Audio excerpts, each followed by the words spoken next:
This is Yehuda Levin. The program is 11 at 11, heard each and every Thursday evening on 620 AM radio, WSNR in New York.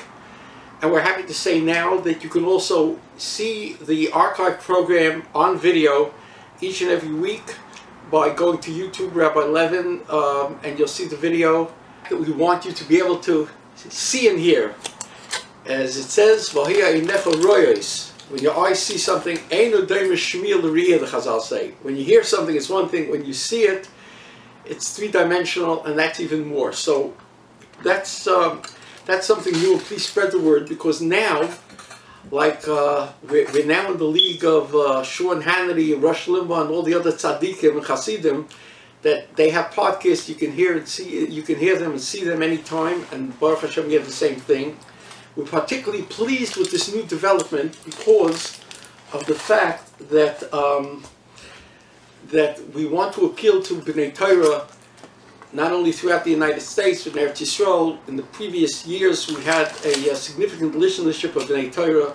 And this program is really to educate B'nai Torah and keep them informed as to what's happening politically and hashkafically in light of the Rabbeim that I had, Rabbi Levin, the Kashavra of the Debetzim of the Shalom Tzion Balacha, Rav Avram Leitner, Rav Shmuel Feidelson, Rabbi Teitz, Zechron Levracha, and Rav Moshe Halberstam of the Bedatz. To a limited extent, we had interplay and interchange with the late Rav Shmuel Orbach and Rav Sternbuch in Eretz Yisrael. So we want to convey the hashkafa, the Torah outlook on interpreting political happenstance, what's going on, how it affects us, and what we're supposed to do. And therefore, this video gives us the opportunity to speak to a much more diverse, a larger audience geographically, and you can see it and hear it anytime at your convenience. So once again, I'm a very humble person. I am a holy beggar, as Shlomo Carlebach would say, and I want to beg you, each and every one of you out there, please, please, please, become a shutah, become a partner in what we're trying to do.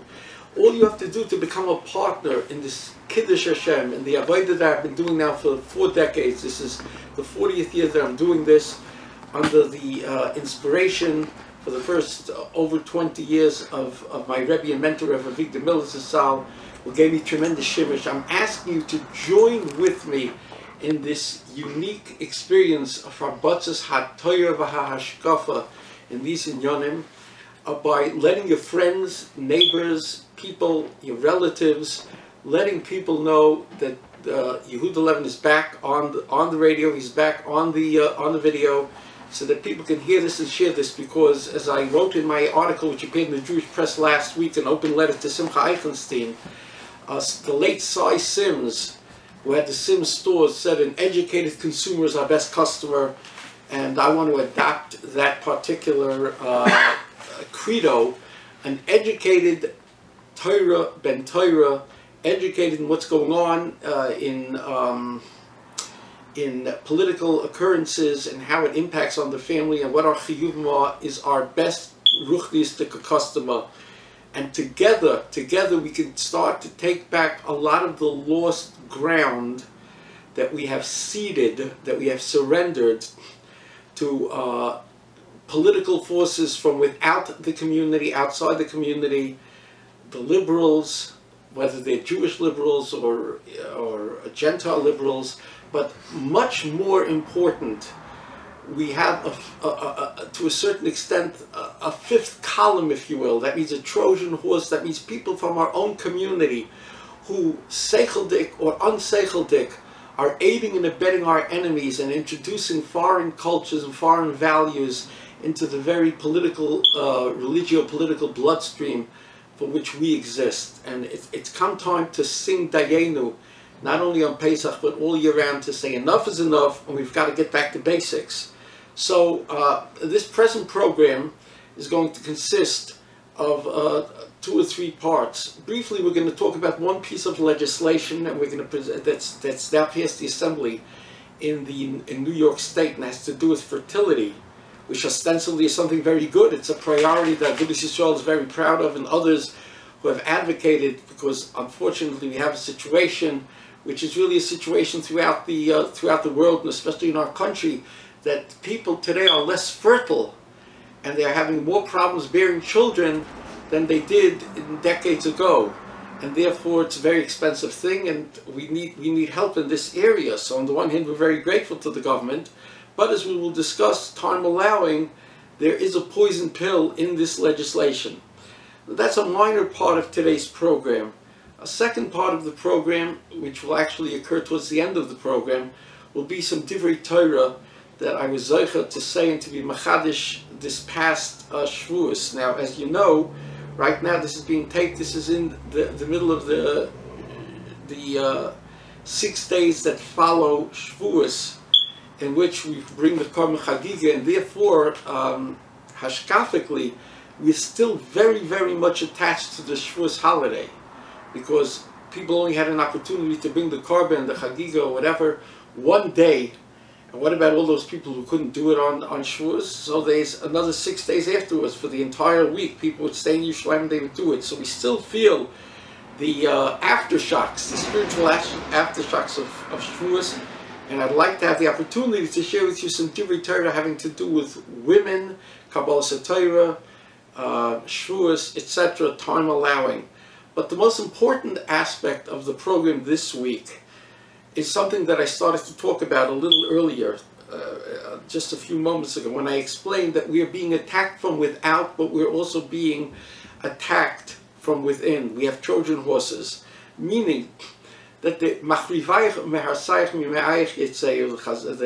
Pasuk tells us, unfortunately, some of our bitterest defeats spiritually have come from within our own community over the past millennia. And once again, by a careful analysis of what's going on, as they say, the road to Gehenna is paved with good intentions. I'm not saying that that people necessarily even realize that they have enough self-introspection to realize what they are doing and what the ramifications of their particular actions are. But in certain cases, because of my sensitivity on these issues, I'm able to parse the issues and to explain to you and to them what they're doing. And so I want to, although I started last week, I'm going to begin anew so that we should have enough time, hopefully, to cover most of the issue this week. So we're going to be covering some ground, reiterating what we did last week for the many who didn't hear the radio program or see the video. And hopefully this video will receive wider currency. I'm hoping that it will be put up by at least one website, if not several websites, and that within the next few weeks we will literally have a much more impactful a state of being on what people know in terms of the Torah and Hashkafa of what's going on. So particularly, I want to address what occurred almost 2 weeks ago now, when I was a guest on the David Lichtenstein Headlines program, which is now a podcast, and according to what I was informed, he has up to 25,000 listeners, most of them B'nai Torah, and I believe thousands of people in the Lakewood. And the reason David has this is because it's frankly a very interesting, very elevated program, where he has leading Rabbanim and personalities, Torah personalities and experts in a whole gamut, a whole smorgasbord of different interesting topics that are cutting edge. And David Lichtenstein is not only a Ben Torah philanthropist, but he's a very, very bright, intellectual person, and he's mechadish divrei Torah, he says every week, which I find very, very interesting. However, I must say that in certain areas, David Lichtenstein is a lib. He is liberal. His Weltanschauung is not that of the Torah community. He's to the left. And in this particular area that I'm dealing with, it might sound arrogant, but with 40 years of experience, the first 20 to 30 years with hadracha, guidance from the divrei Torah and the divrei hashkafa that I had for tens of hours with Gedolei Yisrael, primarily Rav Avigdor Miller, but many others as well that I've listed, I consider myself to be their emissary. I consider myself to be their primary talmid in how to impact, how to respond to the anti-spiritual forces of the societal culture, meaning abortion, homosexuality, etc. And therefore, when somebody does the wrong thing on these issues from within our community, politicians who are Orthodox, yarmulke-wearing, sometimes hat-wearing politicians who sponsor or participate in legislation, this in itself is something where I was given the job assignment to confront them, going back to the days of Rav Miller Zatzal.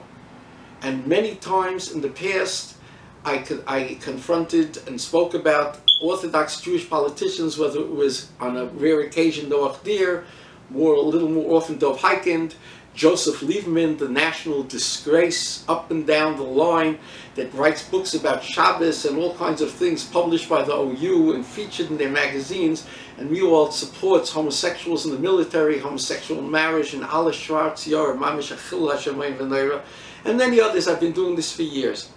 But in a certain way, people dismiss, oh, it's politicians, they have to do it, they're doing it not because they realize, they feel that way, they're doing it because they want to make money for the community, they're doing it for altruistic reasons. I call this what the Torah says, Leisavi esnan zayna v'chir kelev. You shouldn't use an esnan zayna, the money that's paid for znus, and then a person who earns money for pimping, excuse my French, pimping out women in a brothel, and then he wants to make a donation to the Beis HaMikdash. So the Torah is very direct, speaks esnan zayna, or mechir kelev, the money selling a dog. We don't need that money for Klal Yisrael. God has ways of funding us. So this excuse for the politicians and the quote-unquote askonim, they are not in any way justified.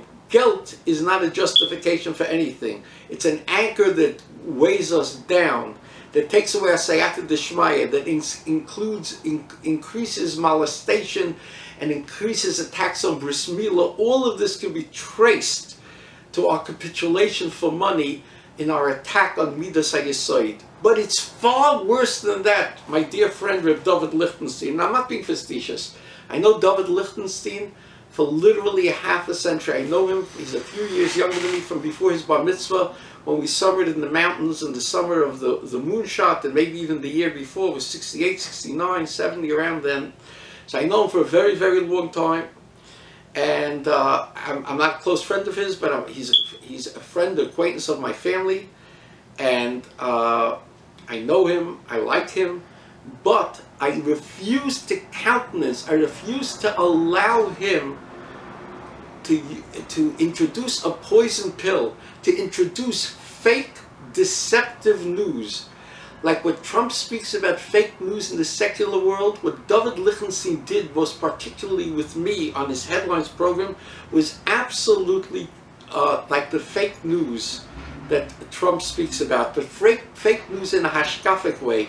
He insinuated, initiated, inserted his corrupted, his twisted, his convoluted, liberal, anti-Torah hashkafa into a program by using deceptive means of slice and dice editorializing, which cannot and will not be allowed to stand. Now, my original arguments with David started many, many years ago in a former program, radio program that I had. It was at the time that Hillary was running in the primary against Obama, and she was expected to win. And Aaron Cutler, the CEO of Lakewood, and some Aguda personalities asked David Lichtenstein to host a fundraiser in Lakewood, which ultimately raised over $200,000 for Hillary and Billary for the Schkotzkeit. And at the time, I used the word, I absolutely attacked him. But I wasn't attacking him, I was defending our Torah, our honor, and our important Jewish resources that was squandered and wasted for a political capital, which, thank God, Hashem didn't even allow to happen. She lost the race. and thus it was $200,000+ of Yiddish geld that literally was worse than spending it at the horse races. It was flushed down the toilet. It went for a dover acher, for a dover tome. Now, if Lichtenstein only did this one time, Dayenu, but he subsequently did it when he moved to Muncie, and then he did it a third, and he had Bill at his house, and he subsequently did it a third time in this last race where he raised money for Hillary. But he didn't stop here. This that I'm about to tell you, this is the corruption, the rotgut, the fake news, the deception, whether he realizes it or not, of my dear friend Reb David Lichtenstein. He went on his headlines program that ostensibly is dealing with hashkafa and halacha, and he puts on Menachem Gnack, a long-time sycophant and choynef of the Clintons, who has letters, I don't know if he wrote in a book, he has letters of exchange going back years with President Clinton. He enjoys a close relationship. And you could just see, excuse my French, the Yiddish, he was pegging off in Pisk. And he was counting the days for Hillary to be in the White House so that maybe he would get invited to the Lincoln bedroom for an overnight. And, you know, he was also excited. And Hashem showed, I said this last time, but it's worth repeating, Hashem showed Reb Menachem Gnack, who is the chief officer of Kashrus at the OU. He's the Rav HaMachshir. And Hashem showed him something. I wonder if he picked up on it. I mean, to people who aren't biased, this should shake you up and wake you up. Hillary Clinton was on a receiving line or something, and when Menachem Gnack walked past, years of knowing he's an Orthodox Jew, she hugged him and embraced him and everything else. Maybe even kissed him, I don't know. I'm asking you, Menachem, wake up and smell the OU coffee before you give the hechsher on cannabis, you know, medical marijuana. Wake up and smell the coffee. Don't you think Hashem was trying to show you something? That maybe you've gone way too far? You and the OU in honoring Lieberman, we need his books on Shabbos, in promoting Hillary as late as this last election cycle in 2016. You and David Lichtenstein were on the radio together to the hashkafic people who listen from Lakewood, though I don't know if they're sophisticated enough to understand what was going on. This was a super unpaid advertisement and chanifa for Hillary at the expense of Hashem v'Torosai. This is the kind of thing David Lichtenstein and Menachem Gnack do that is fake news in a spiritual way and that brings down the community. And what I'm doing is trying to cast things in the proper light so that people can make an educated decision. I'm trying to remove the Chil Hashem. And therefore, David Lichtenstein invited me on his program to speak now, this 2 weeks ago, to speak about an attitude towards Mishkevei Zocha, towards homosexuals in the Orthodox community. And I want to show you how he sliced and diced, how he edited. He took an hour and 15 minutes of our interview with David Lichtenstein. Throughout the interview, I asked him, David, please play the whole thing. At the end, he told me, listen, Yehuda, I can't possibly play it. An hour and 15 minutes is around my entire program.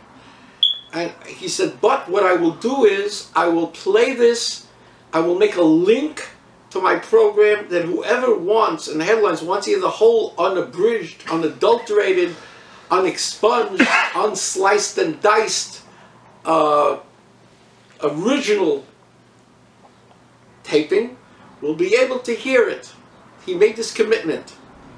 But obviously he was smacked around Avos de Weltstate by myself during the course of this. I laughed at him to a certain extent. I ridiculed some of his Zustels and his Svaras, and therefore he felt uncomfortable with the way the lightness would put him in, and so he reneged. He backed out on his commitment. His feeble excuse was, I compared him to Shmuley B'Teach, we'll get into this, and I mentioned his debacle with Hillary Clinton. That was his excuse. That was really a pale excuse, hiding behind the skirts of Hillary Clinton and the Lubavitch Kapota of the Oisor, Shmuley B'Teach. David, are you so thin-skinned? If you can't take the heat, I told you, take your marbles and leave the playground. But don't commit yourself. Let the olam know. And I would love if the people hear this video and see and listen to exactly become educated in how he sliced and diced. I hope you will contact Lichtenstein. I hope you will leave phone messages, and I hope you will send him emails and tell him, release the tape. Release the tape. So now let's start once again, and you'll hear what he did. The fact of the matter is, David didn't even tell me, I didn't ask, but he didn't bother to tell me, that he was going to, he says a 21-minute Dvar Torah. Then he has a guy named Rabbi Chaim Rappaport, a Lubavitcher Talmud Chacham from England. Yarchake Duse, so to speak. He went to Medina Sayyam. This wasn't lying, but it was a negative hashkafa. And he went overseas. He went overseas and he found the Chaim Rappaport. And this Rappaport wrote a book, Authentic Orthodoxy and Homosexuality, where he takes every liberal attitude. In other words, he's a Talmud Chacham, and he's brighter and more well-informed on this subject in particular than David Lichtenstein. So while Lichtenstein just uses every liberal shibboleth and non sequitur and exaggeration, Chaim Rappaport was far better spoken, well-spoken, and more reasoned, and in a way he's even more dangerous than David. But David didn't even bother to tell me that Rappaport was going to be on for 51 minutes. I was on for 26 minutes. Rabbi Rappaport was interrupted very few times. I was interrupted a tremendous amount of time. Rappaport was very little editing. I was sliced and diced to misconstrue what I said. So now, having given you this introduction, now we're ready to go to the tape, as they say, and I'm going to interject and explain to you exactly what David is doing.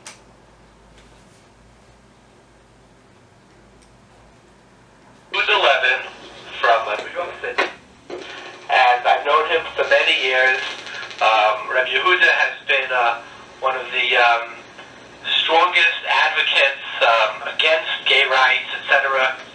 And he's been a Talmud. He was close to Rabbi Levin and many other Gedalim. He also has a show on 6:20 a.m. on Thursday evening at 11 p.m. It's called Levin at 11. You can't forget that. Very catchy name. So welcome, Rabbi Yehuda. Thank you so much. Pleasure to be with you, David. So, Rabbi Levin, what would you say to the following story? A boy calls, well, he leaves a message, and he says he wants to speak to me, and he about a personal thing that he's not comfortable speaking about, but he feels that since he's read some of my books, or he feels like he would have an ear, a sympathetic ear. So I don't have a lot of time in my life. So I said the only two times, usually it's only Sunday that I have any time at all.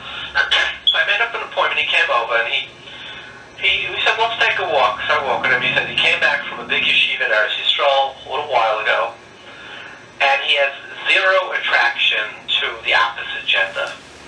He said since he's a child, and I realized he actually told me when he left the message that it was because nefesh. That's why I agreed to. And he said he has zero attraction to the opposite gender. And he's been to a psychologist, and the guy said, look, what can I tell you? This is how you're wired. And he said, to the point, he said that if he sees a member of the opposite gender totally without disrobed, it's like looking at a cat walking in the street. It's nothing to him. But he does have a strong attraction. His attraction is to the same gender. So he said, I said, you're not thinking of dating. He says, no. He says, I know enough to know that it would be a big envelope to the girl.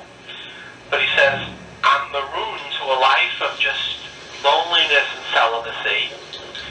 And he said, I don't understand to it hashkafically how to deal with it, on a practical level, how to deal with it emotionally. And he said, could you help me deal with this? How would you respond to somebody like this? I'm not God. I didn't create people with cancer. I didn't create people with all kinds of impediments. I didn't create people who want underage children. I didn't create people, like the Gemara speaks about, the fellow who wanted a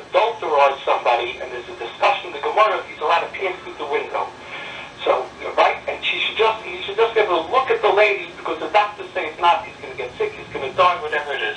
So first of all, I would show some humility, and I wouldn't try to put myself emotionally just and say the quick fix stuff. Anything like that. I would tell Tzaddik Zizkai or Ben Taira, look at what that Gemara says. What does that Gemara mean to us? That if a guy says, I'm going to die, and the doctor says he's going to die, he doesn't see a Penuya walking in front of his window, we say he should drop dead, and we don't go along with him. Okay, so when we just Googled you right before we started, and it says gay people on the cords for earthquakes. Okay, let's start. Let's not waste. Talking about the gays who advocate for we should have gay rights and make a whole Torah. That's what you mean? No. Wait a second, slow. We don't even have to get into the advocates. Listen carefully. In Haiti, there was an earthquake that caused 300,000 people or something like that to die within the last 10 years. And the Christian stations, they're still raising money for the impoverished nations. Haiti is attached to the Dominican Republic. It's one island.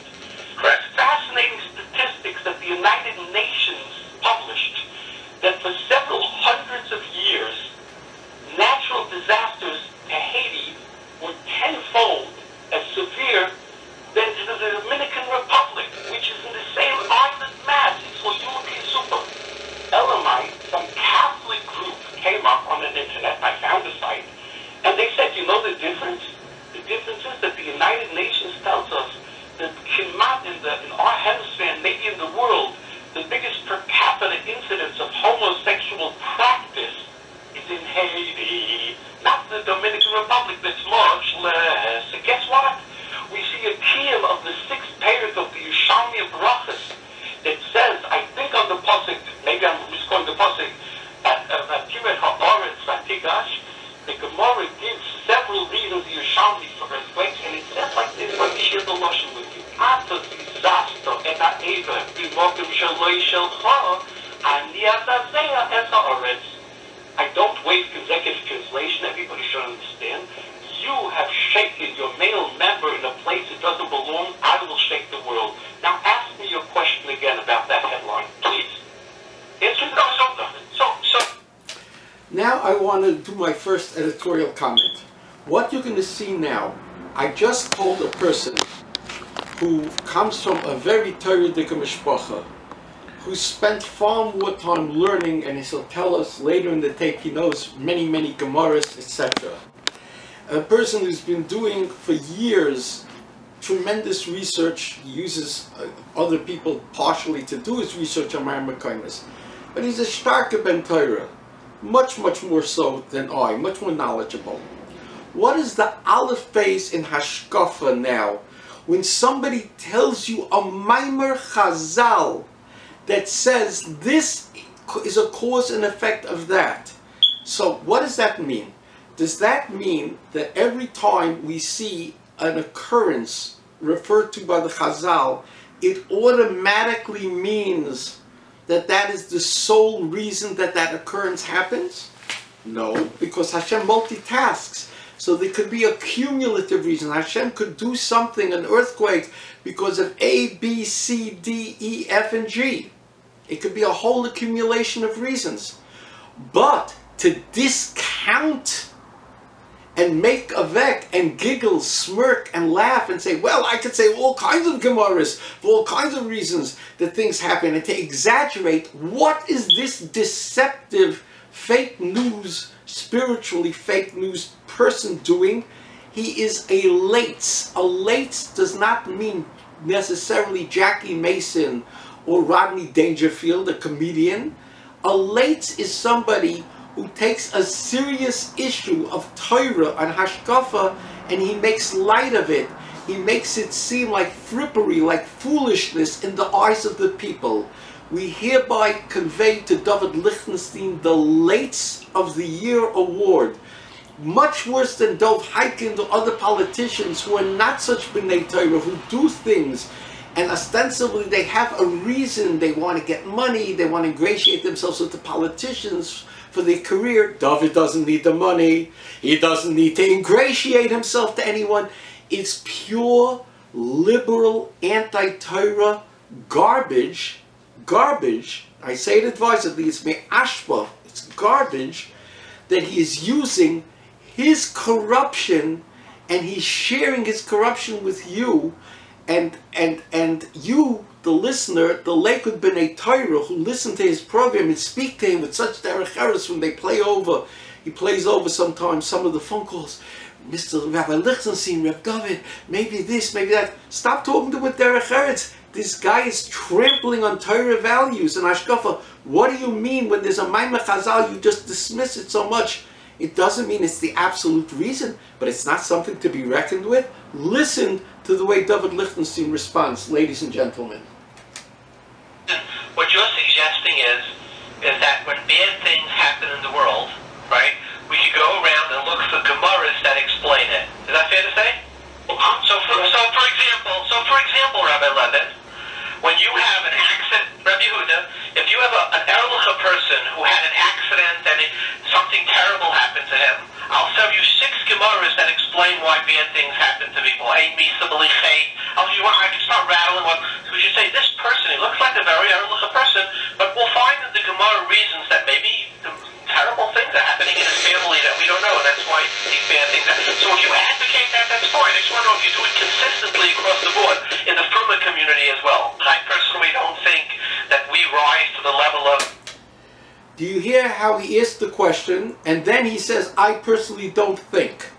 This was called slice and dice. In other words, what he did was he connected 2 statements that he made separately to be critical and to be poiches, to detract from the seriousness of what I was saying. I wasn't quoting something that I was grepsing out of my own mind. I was quoting a Maimah Chazal in the Yerushalmi 6th parak of Brachas.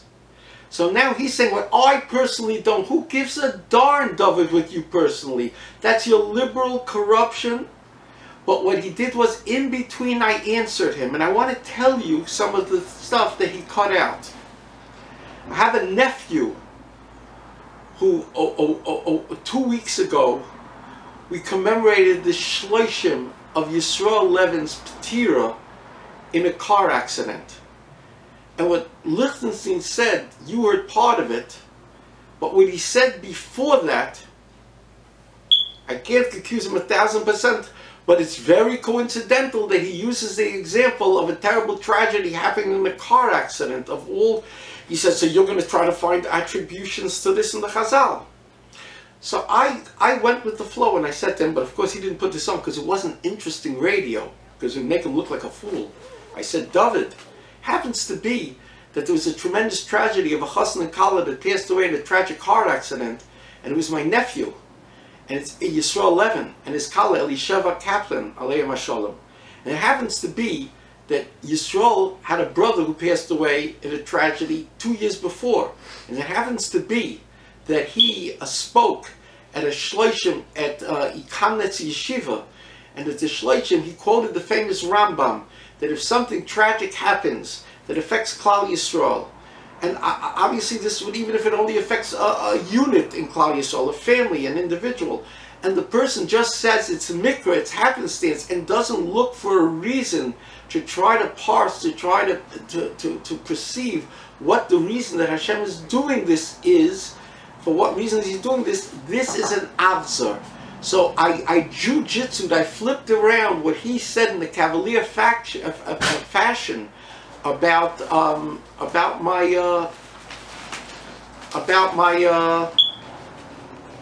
what he said in the Cavalier fashion about an accident. I showed him that the carbon for Klal Yisrael of an accident actually had the seichel as a 19-year-old bacher to quote the Rambam. David, of course, doesn't deal with that Rambam. So David did not deal at all with what I quoted. What he did is skipped over, and then he goes to be critical again, to reinforce and to repeat his same shtus. I don't find you should quote the Chazal and this and that, and we don't do this, our Gedolim don't do this. Listen, that's a bunch of baloney. Many, many times in history, we find people doing things like that, David. David, what reasons did the Achronim say about Tach v'Tat, David, why it happened, the tremendous massacres? It's not brought down in the Noisei Kelul Shulchan Aruch for talking in shul, huh, David? Just one example. We don't find Ad Hayom Hazeh. I mean, you should be the world's policeman of policing what Gedolei Yisrael throughout the generations have said in cause and effect, because you know with your cycle, ha ha ha, it's a smirk, that's ridiculous. They didn't speak, Gedolei Yisrael have not spoken about Chil Shabbos leading to things in Eretz Yisrael. And you made a statement that nobody speaks about the Holocaust and says any reasons. Maybe there are many who say we can't say ultimate reasons, but there are others who have said different things, including Rev Miller, I think, wrote a sefer that was published posthumously called The Divine Madness. That was something that he had propagated while he was alive, but he left the actual manuscript to be published posthumously, in which he says very clearly that the Holocaust happens in part. He reported facts that when he came to Slobodka, there was one bus being Mechal Shabbos every 24 hours to drive to Kovner or wherever. But by the time he left Slobodka, a scant few years later, it was every hour on the hour. The Chil Shabbos was Oyim V'Noira. The Jews were jettisoning the religion in tragic ways. And it refers to the Teichacha, etc., that prognosticated this. And Reb Meir Simcha Midvinsk didn't speak and didn't prognosticate the Holocaust because of the way things were going south, etc., etc. So this blithe, dismissive way, of course not every Tom, Dick, and Harry can apply every single chazal to every single happenstance. But lichshosh miboy, and when you see a thing as obvious as Haiti, with 300,000 people killed, and it fits, and we see the homosexualization of society, not to be able to say this is ridiculous. Now let's go further. You'll see how David Lichtenstein covers me in a sandwich. He belittles what I'm saying before I say it, now he belittles it a second time, but cuts out what I said about my nephew and cuts out my defense. Things happen in the world, but there are people who feel that they could take tragedies and give titles onto them, like, you know, your wife didn't do this bit sneeze, your husband didn't do this, they didn't cut the bayhud and whatever, maybe, it's fine. I just want to point out, so let me ask you another question. The Gemara gives... You see, we spoke about this maybe 20 minutes, but he took care of it in 2 minutes. Let me ask you another question. You understand? Because this was slice and dice. Let me tell you one of the things he left out. There was a reference to Toyeva. So David Lichtenstein says to me, Toyeva, it says it 42 times in the Tanakh, or whatever the amount of times was. It says a gaiva is Toyeva, and it says somebody who steals is Toyeva. So he was making chayzik that when it says in the Torah Toyeva by Mish, because it's written many times for different things. So am I concerned with all those Toyevas? Why am I only concerned with the Mishkav Zacha Toyeva? I answered him, and since I answered him Geschmack, he doesn't put the whole thing on. So if he's interested in educating the public and really hearing what I have to say, and that's why he invited me, he should say that. What did I answer him? I answered him that there are different categories in Jewish life. There's mumminess, there's midos, there's intimacy issues. They're all separate categories.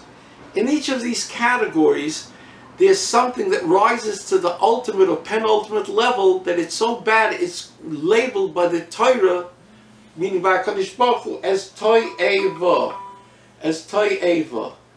And the Toyeva of Mammon is Gezela. The Toyeva of bad midas is Gaiva. And the Toyeva of sexual impropriety, of licentiousness, is homosexuality. You understand? Why didn't David put that? It doesn't rise to the level. It's not kedai that people should hear this. He had nothing to say and nothing to answer. So he cuts it out and he leaves it out. This was how I told him, you know, you sound like Shmuley B'Teach. You must have picked this up from Shmuley B'Teach. Why? Because when I was on the radio debating Shmuley B'Teach on 2 separate occasions, he used this svara and he wrote about it in his book, Moses of Oxford. And I had accused B'Teach wrongly that he got this from the Mishkavei Zacha themselves.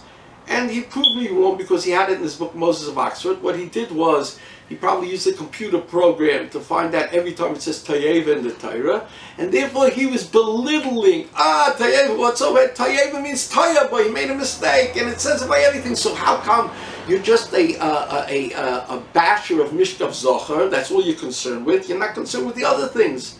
So that's a shtusi taina, because my job assignment by Rabbi Victor Miller was to deal with moral issues.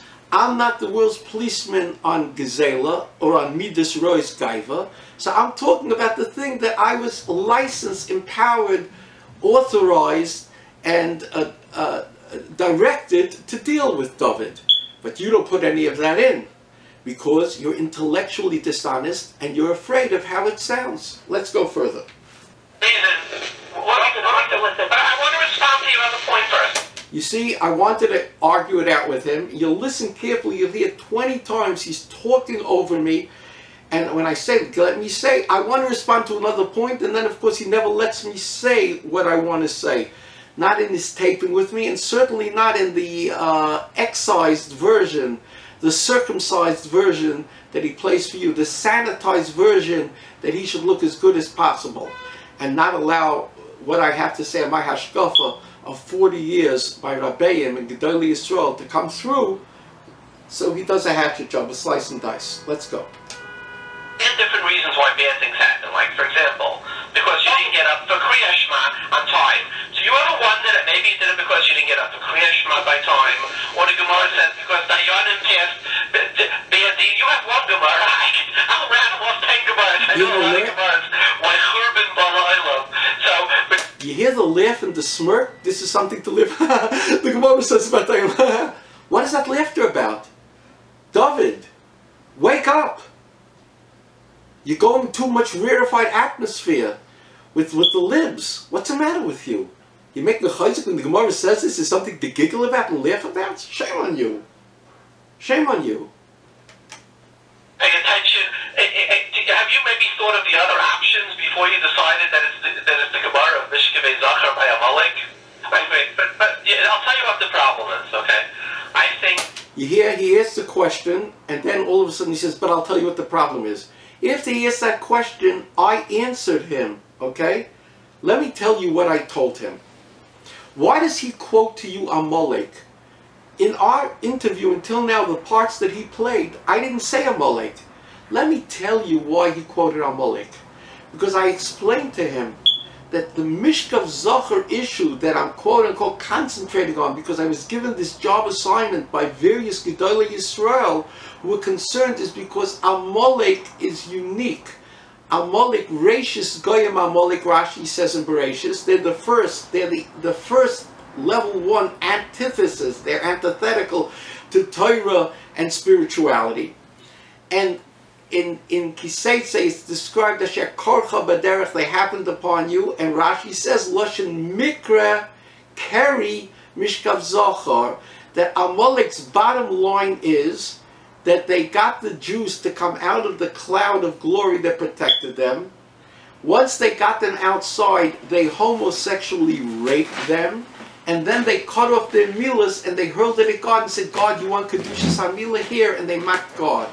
So that which we see in the Messianic era, in the Ikvus of the Mashiach, that Gedolei Yisrael say we're now in, as things are winding down, the last spurt and gasp of Amalek is a tremendous strengthening in their ultimate or penultimate bad midah of Mishkav Zohar. That's what I said to David. Isn't this worth airing? But he didn't want this because this makes him look bad. Okay? So that's why he references in a dismissive way Mishkav Zohar after he edits and slices and dices. I told David something else. I told David that it could be Bezeir Anpin in miniature. I'm not passing like this, but it could be that this is a Shas Hashmad, meaning that everything having to do with the pushing of homosexuality, transgendered in the schools and adoptions and marriage and things that brought a mabel to the world, maybe it's a Shas Hashmad, so to speak, that we have to be extra careful in fighting this thing. Did David put this out at all? This is the cumulative hashkafa that I've gotten from over 10 Gedolei Yisrael over the last 40 years. Does David put that in? No. Let's continue. This is Leitz. This is a person who pours cold water. This is what Amalek, I'm not that David's an Amalek, but Amalek, interestingly, the Chazal say, went into the Ambatya Resachas, the boiling hot pool. They got scalded and burnt, but they showed the way for people to go and do it. David, by doing this program, slicing and dicing and all the liberal and the smirking and everything else, he doesn't play it because I called him out and I told him many times, David, you're speaking like a lib.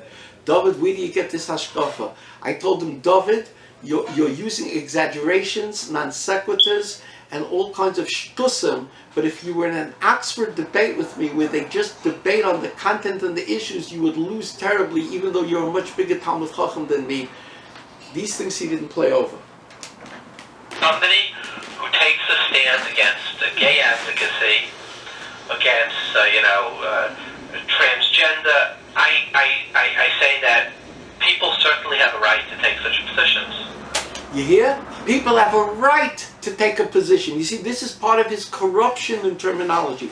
When somebody comes and they're foisting Mishkav Zocha marriage, transgendered bathrooms and lockers, and you should have to teach it. I spoke last week on my radio program. Devorah Waxman, who's a reporter in England, said that in English schools now, they're pushing the frum schools that they're not teaching stuff that has to do with Mishkav Zocher and transgendered, etc., that it's biased and bigoted. They're trying to do the same thing in the United States, in either the state of Pennsylvania or Illinois. I spoke about this in the last two programs.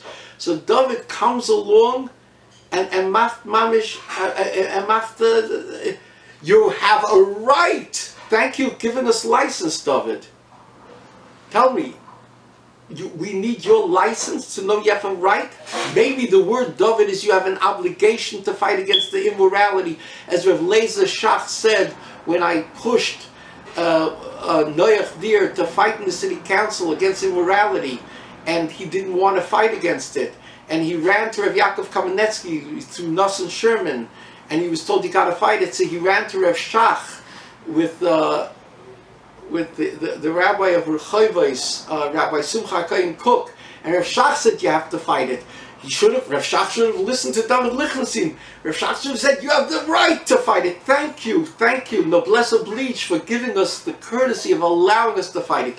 That's how corrupt the Hashkafa is. You should be boiling and burning and understand the cause and effect of all the homosexual molestations in our community, and maybe it's increased so much because we're not fighting the legislation and the movement of it. You don't have the aleph base of Hashkafa. Shame on you.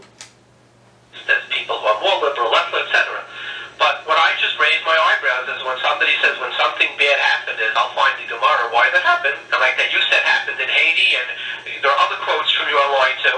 I just say that I'm too fogged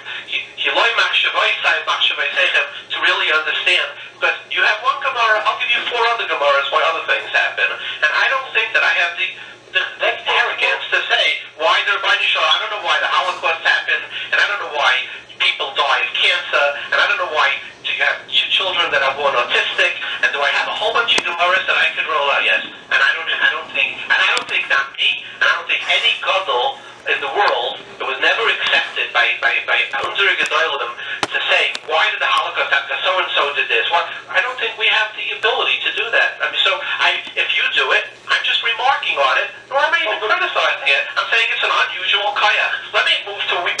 You see what he did? Again, you see how much time we spent. He's repeated himself ad infinitum, ad nauseum. Because part of red herring arguments, it's called the big lie. The Nazis used it, the big lie. You say something often enough, it waters down the way people think about it. Yeah, listen, it sounds very, he uses the adjective, it's arrogant. If I apply Chazal and I don't see it as happenstance, like the Rambam says I should do, this is called arrogance. You saw his reference to the Holocaust, you saw his reference to the Gedolim, I already dealt with these things. This is absolutely not true. but he's desperate to hold on to this shibboleth. Shibboleth is an English word for shiboilus, meaning chaff, meaning the husks of corn that you throw away. You just say it, you throw it out, it means nothing. He's desperate to hold on to this live attitude.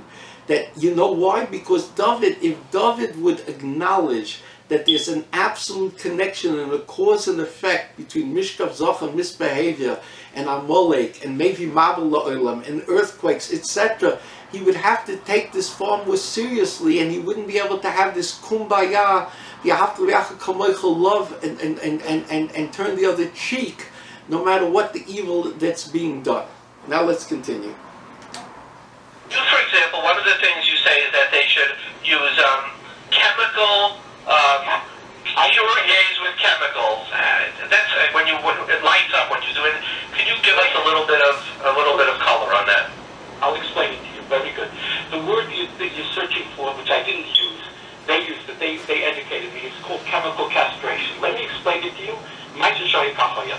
There's a fellow, very proud. I'm not saying he loves his name is Levin. His name is Levin. He's all about it. He's now in his high 20s. And he was 13 or 14 or something. Molested by his family name and Klal Yisrael. And it should be able to be mafaz of it because it's public knowledge. But I'm not going to be mafaz of it. And because of that, the statistic is that 30 to 35% of kids who become molested develop an affinity for homosexuality. This is Matthew with 11 statistic. This is an accepted statistic. He became a passionate Mishkav Zocha. He co-founded with a great nephew of Rabbi Levin, the Mashgiach. He co-founded an organization called Jewish Queer Youth, and he's an absolute advocate. He went to Naomi Mala, whose father in Shalom class was Eish Lahava against the homosexual agenda, the militant homosexual agenda, and he tells Naomi class, do you know that kids are committing suicide, including Jewish kids? And he does a whole sob story, and therefore, you people are responsible. So she says, oh, it's vain, what should I do? I mean, what should I do? He says, I want to write an article in the Jewish press about bullying and the dangers and everything else with the Mishkav Zocha, the whole business. In other words, a punt piece for the whole homosexual agenda to put it in the Orthodox newspaper. She says, okay. He says, okay, and he writes this disgusting piece where he plays with every aspect of political. It's very clever in the way they present, you understand? So I call up Jason Mose, who was until recently for 20-some-odd years the editor. Jason says, I've been waiting for your call, Levin. I knew you were going to want to put in an article, but Naomi said, you're not allowed to put in an article response. Like Rush Limbaugh, I'll fight with my hands tied behind my back, So, okay, so what can I do? He says, if you put in a letter up to 450 words, I will edit it, we'll put in the letter. I worked out a letter, and I wrote like this. If a person has cancer, a child, and the parents take them to one doctor, two doctors, three doctors, does the parents say, we stop, or as long as there's life, we try, and if we can't do it with conventional, we try alternative because we care?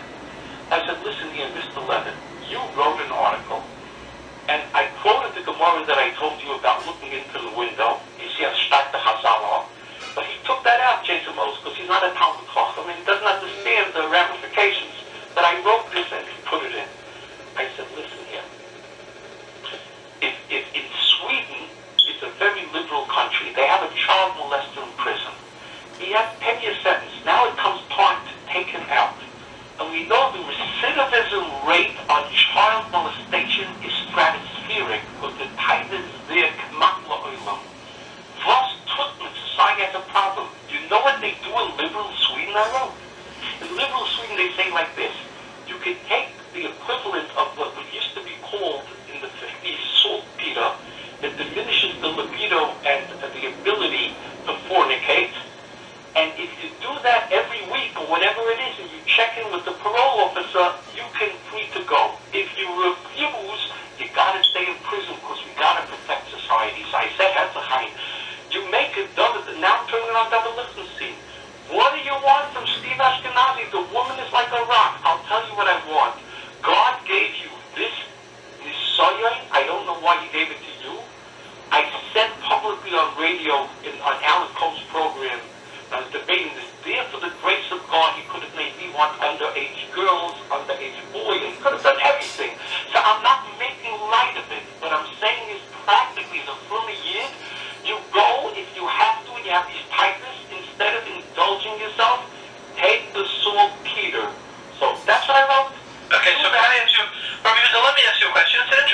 say, would you say that somebody who has a big taiva for Lashon Hara should have his tongue cut out? I'm asking you. In other words, You understand? He grants me, oh, it's an interesting debate. I just explained to him, if you have a way from not doing the Mosias Arias by taking chemicals, which even the Gentiles and liberal Sweden do, so then why isn't that an Eitzah? You can give it a name, chemical castration. He's making litzonis again, not jokes. He's just watering it down. And listen to his Shustel, there's a big London here. In case you say that to stop from Arias you should take chemicals, you should take something to stop the libido, that means you should take a scissor and cut out your tongue. This is big seichel. This is mamish moirdik, this is a Louis. I don't think any person in Mesifta could even degrade to understand such a tremendous svara that Dov is saying. We are in the last 3 or 4 minutes of our program. Have we done an hour yet? Yeah? So this is Yehuda Levin.